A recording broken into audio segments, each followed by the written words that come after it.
Yeah, but I ain't interested in getting, like, mangled and embarrassed. This week on Ebert and Roeper, early reviews of Rocky Balboa and Clint Eastwood's Letters from Iwo Jima.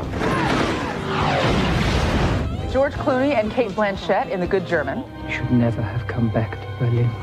Don't ever let somebody tell you you can't do something. And Will Smith in The Pursuit of Happyness. It takes guts climbing back in that ring knowing you're gonna take a beating. It's over. You can tell it's over until it's over. Where's that from? The 80s? That's probably in the 70s. Sylvester Stallone enters the ring one last time as Rocky Balboa. I'm Richard Roeper. Sitting in for Roger again this week is Aisha Tyler. Hi, thanks for having me. Glad to have you. Now, if you spent the last decade wondering whatever happened to Rocky Balboa, where is he? Well, Christmas came early for you this year in the form of the 6th installment. That's right, the 6th in the Rocky saga. Rocky gets in the ring one last time against the current heavyweight champ, a man 25 years his junior. Get ready for the artificial teeth to fly. Oh. Now, the idea for the fight comes from a simulated one created by the sinister geniuses at ESPN. Oh, he's bit off more than he can chew this time, believe it. Oh, a murderous right hook as he trembles to the cage. That's Antonio Tarver as the oddly named Mason the Line Dixon. Rocky is struggling with grief over the death of his beloved Adrian and estranged from his adult son, played by Milo Ventimiglia of Heroes fame. The kid's a whiner. Rocky sets him straight. The world ain't all sunshine and rainbows. It's a very mean and nasty place, and I don't care how tough you are, it will beat you to your knees and keep you there permanently if you let it.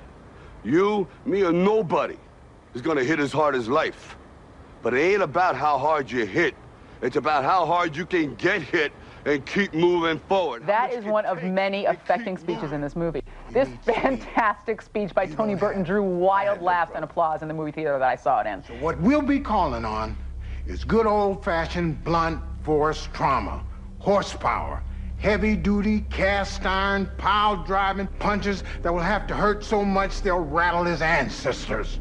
Every time you hit him with his shot, it's got to feel like he tried kissing the express train.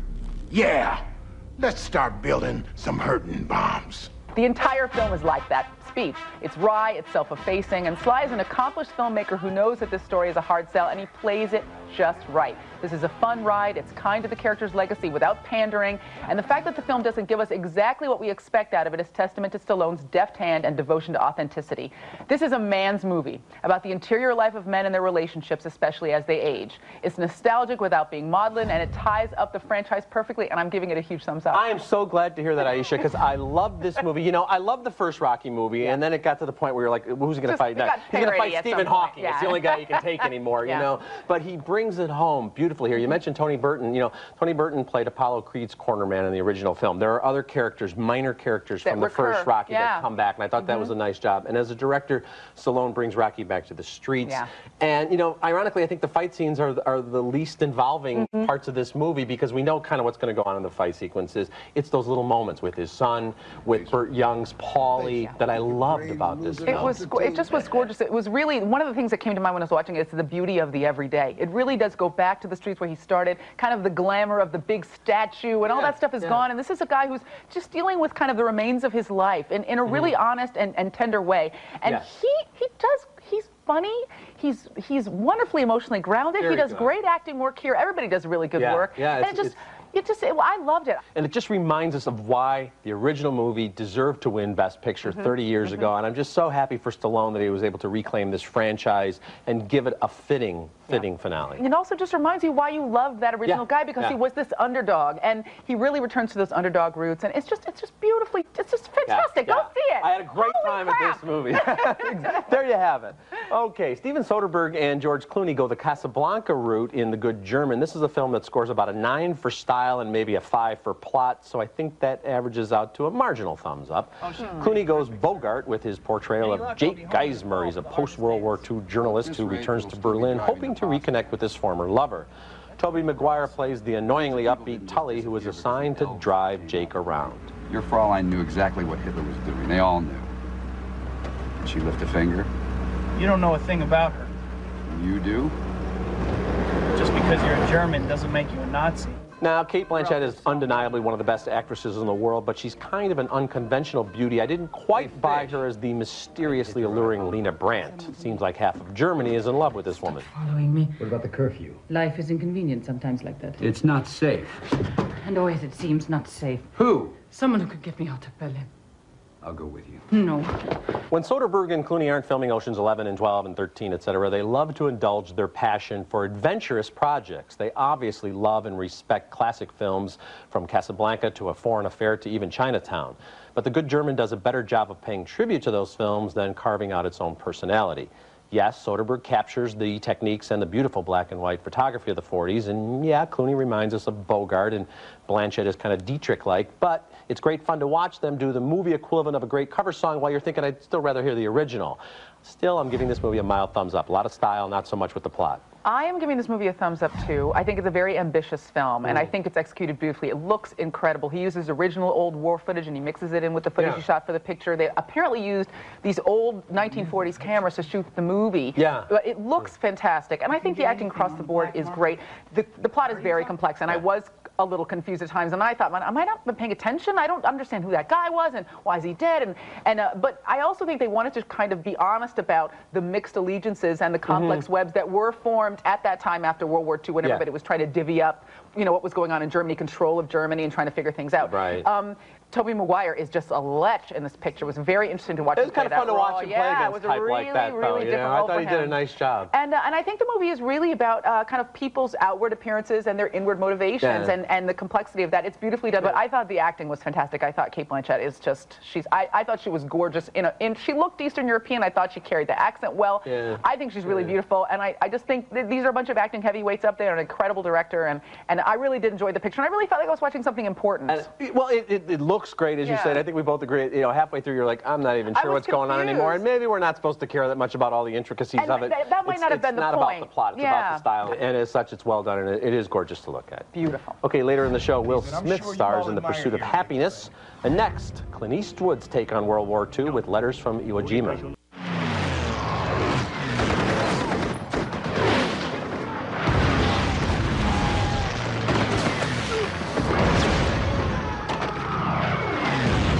Letters from Iwo Jima, from director Clint Eastwood, was conceived and shot as a companion to his Flags of Our Fathers that came out earlier this year. And it tells the story of the Battle of Iwo Jima through the eyes and letters of the Japanese soldiers who held off American forces for weeks, despite being outgunned, outmanned, and starving, by digging a series of bunkers and tunnels throughout the island. General Tadamichi Kuribayashi, played by Ken Watanabe, an incredible actor, was responsible for the tunneling strategy.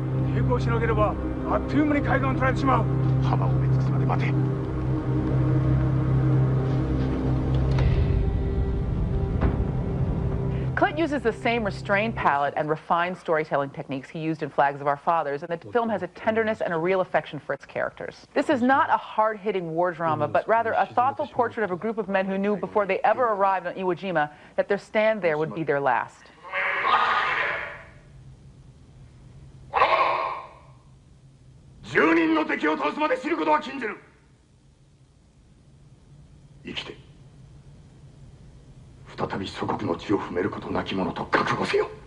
The film is neither pro-U.S. nor pro-Japanese, but just pro-humanity. It's not so much about the conflict as about the effects of that conflict on these family men who dream of returning home but know they will never make it off the island. Letters from Iwo Jima is dreamlike, restrained, and affecting, and it opens on Wednesday. Thumbs up. It's a great film, Aisha. I think it really is. You have to take Flags of Our Fathers and Letters from Iwo Jima as one complete masterpiece, I think. And, you know, in so many World War II movies, of course, the only way we saw the enemy was the soldier that jumped out and tried to stab the American and then got shot, or the kamikaze pilots. And as you say, it's about humanity. It's not about saying, oh, well, we shouldn't have fought this war. There's no debate there. It's just showing us both sides. It is interesting to see the Japanese soldiers as they're realizing certain truths about the Americans because they had their own preconceived notions. Any filmmaker would aspire to have one film this great, and he's got two coming out back to back like this. Breathtaking, incredibly specific. A lot of the Japanese actors talked about how and American actors have also said how wonderful he is to work with as a director because of his background in acting and how gentle he is and how he really gets great specific performances out of each person in this picture.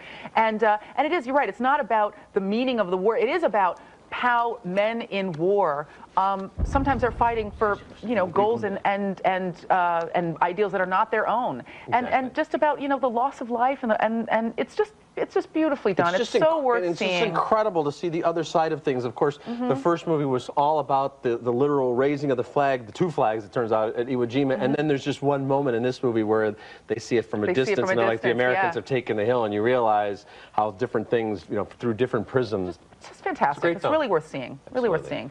All right, coming up next, Dreamgirls and Charlotte's Web, and later in the show, Will Smith in The Pursuit of Happyness. Go get it.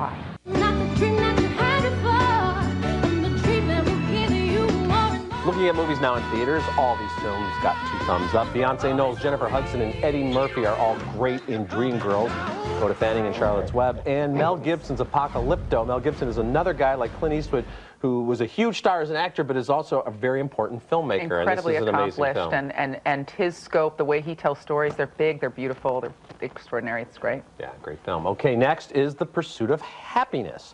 Will Smith is already one of the biggest movie stars in the world, and he takes a giant leap here toward becoming a serious actor.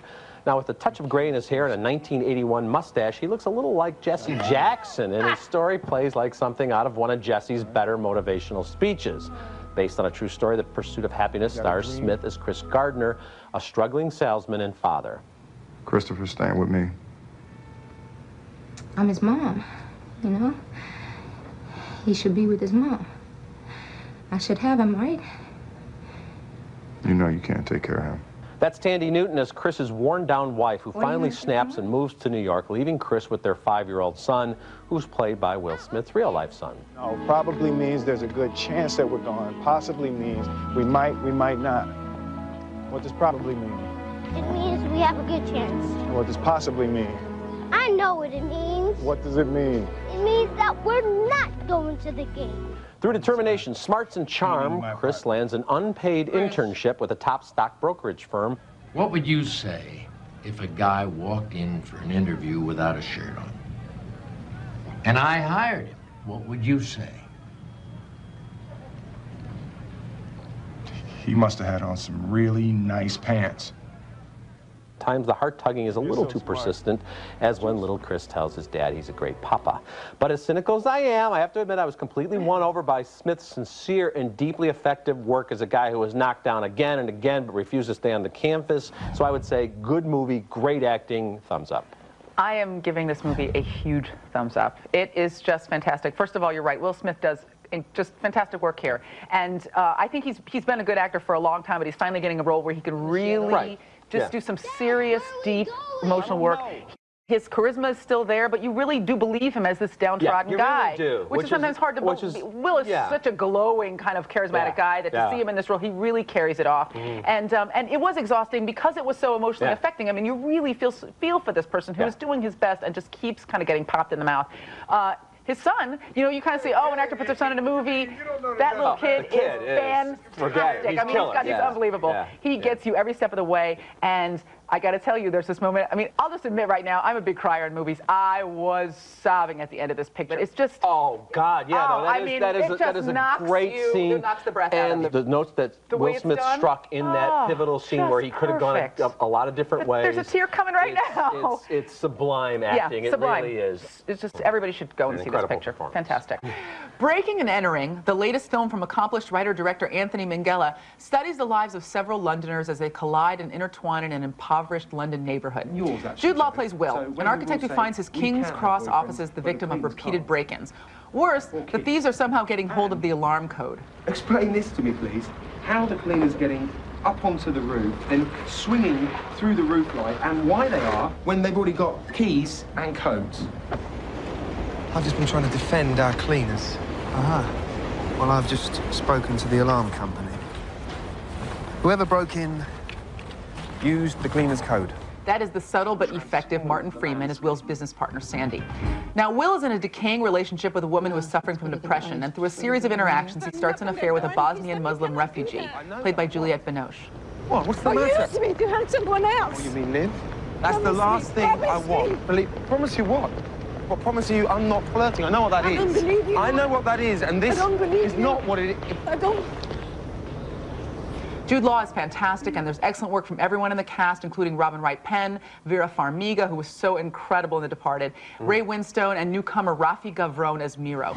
This is a sad, sexy, thoughtful, smart film. Thumbs up. It's a very smart film. I think sometimes Miguel is almost too civilized and too sophisticated, and I wish he'd almost let loose, but great performances, and I love seeing this sort of multicultural cross-section of London that usually in mainstream films we just see Notting Hill and things like that, and to see these different cultures trying to coexist, and Juliette Binoche, who's great in everything, and I thought Robin Wright Penn was outstanding here as a woman who's got, this daughter has this problem, she's got autism, and Jude Law's trying so hard to connect with her, but their relationship is just falling apart just inch by inch, and they're doing what they can to repair it, and I thought it struck all those notes beautifully. Beautifully. Yeah. And they specifically deal with kind of the legacy of the Bosnian, tragedy and how it affects people who are trying to carry on afterwards. And it's smart, it's elevated. There's all these different lives. You meet the people who clean the offices. You just kind of see this cross-section of people who are just working and struggling to get by. And it's just beautifully drawn, beautifully told. Yeah, it's a beautiful piece of work. Okay, coming up next, Samuel L. Jackson and 50 Cent star in Home of the Brave. But first, here's a look at what Ann Thompson from The Hollywood Reporter and I will review on next week's show. Are you asking me to spy on Dr. Fredericks? I'm asking you to be a good citizen. Now full speed ahead and ram him! Split his head like a watermelon! Ooh. Ow! Come on! Come on, run! Come on! Looking at movies new on DVD this Tuesday, Steve Carell and Greg Kinnear in Little Miss Sunshine. It's great. I gave it thumbs up. Sean Penn and Jude Law in All the King's Men. It's a mess. I gave it thumbs down. And Keanu Reeves and Winona Ryder in A Scanner Darkly. It got 2 thumbs up from Roger and me. Our next movie confirms that Samuel L. Jackson is a great actor, offers evidence that Jessica Biel can act, and makes the argument, I think, that 50 Cent needs some acting lessons. It's called Home of the Brave, and it's proof a film can be patriotic and supporting our troops while questioning what the hell we're doing in Iraq. Now, Jackson usually excels at playing quotable, larger-than-life anti-heroes, but in Home of the Brave, he gives one of his most naturalistic performances as a doctor home from the war in Iraq. You smell like a bar at Billy's school. Do your patients know? I am handling it. Now leave me alone. No, I will not leave you alone. I'm sorry. Do you think you're the only one who's had it rough? Biel plays a single mother who lost a hand in an explosion and is struggling to cope. I got it. I got this. It's trying to help. I know, but I got it. 50 Cent, a.k.a. Curtis Jackson, tries hard but gives the film's weakest performance as a former soldier who hasn't even begun to deal with his anger. Why take the Army 6 weeks to set the medical for my discharge? Then they cancel it, and they reschedule it, and they cancel it again? Well, I can't look at you right now without wanting to kick your face in, especially you, Doc. At times, Home of the Brave plays kind of like a Lifetime movie. It's a little too earnest, maybe drives home its points with a few too many dramatic confrontations. I thought it also might have achieved some balance if just one of the returning vets still believed in the war and didn't have such a traumatic transition stateside. Still, this is a solid and timely piece of work from Hollywood veteran Irwin Winkler. I also want to mention Victoria Rowell as Jackson's wife. She's a 40-something actress. She's best known for soap opera work, but here she's paired with one of the most dominating actors of our time, and she holds her own and then some, so big thumbs up for that. I agree. I have to tell you, when I first kind of the first part of the movie, I was really struggling with it. I felt like it was a little kind of bald and little simply drawn, but you really get engaged in the ideas behind the story. Sam is fantastic here. I agree with you. Victoria Rowell really does hold her own against him, and it is a very grounded and very interesting performance for him. And it just has a very fine touch in terms of talking about not about the war and whether it's right or wrong, but about, again, its effects on people and how they deal with coming home. And there's some really, lovely, touching moments with Jessica Biel and this guy that she trying to manage. That kind of has a crush on her. Manage, making out with a guy when you've lost an arm, you feel self-conscious, you feel crazy, but trying to kind of inhabit your body again as a woman after being away for so long. 50 Cent actually redeems himself, in my opinion, in this really funny kind of big emotional moment that he has when he's talking to a bunch of in a veterans group. Yeah, and I give him credit for trying, but I think he has some room to grow. I think the movie has a great message, and I think it tells it well, and I definitely think it's worth seeing. Okay, we'll be back to recap this week's show right after this. Closed captioning for Ebert and Roeper is sponsored by MovieTickets.com. Don't miss another show. Buy your tickets online at MovieTickets.com, your own personal box office. We're recapping the movies on this week's show. We gave 2 thumbs up to Rocky Balboa. Go see that picture, man. It opens on Wednesday. 2 thumbs up for The Good German. 2 thumbs up for Letters from Iwo Jima. It opens in limited release on Wednesday and will go wider in the following weeks. 2 thumbs up for The Pursuit of Happyness. Fantastic. Big thumbs up for that one. 2 thumbs up for Breaking and Entering, which is also in limited release and will open soon nationwide. And 2 thumbs up for The Home of the Brave. It was a great time to see movies. Well, you know, Aisha, people always tell me that I have one of the greatest jobs in the world because I get to see movies for a living, and there are some weeks when I don't feel that way. But this is definitely one of those weeks where I have to agree. It is. It's one of the greatest. Nothing but great films, and people should get out there and see them and support them. Terrific stuff out there. Yeah. Okay, I also want to mention that Roger Ebert's movie yearbook is out. Movie Yearbook 2007. Check it out. That's it for this week's show. Until next week, the balcony is closed.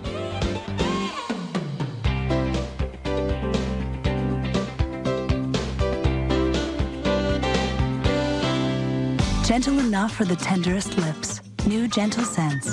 Serious moisturization. Hypoallergenic. Discover Blistex. Discover what your lips are missing. Now on Disney DVD. One word. Pirate. Pirate! Says it all. What about Jack? Never mind, let's go. Pirates. Own it today on Disney DVD. If you have a cold and high blood pressure, you should know decongestants can raise your blood pressure. Take decongestant-free Corsetin HBP. Powerful relief that won't raise your blood pressure. For a limited time only, share Narnia on an extended edition 4-disc DVD. Own the Chronicles of Narnia 4-disc DVD today.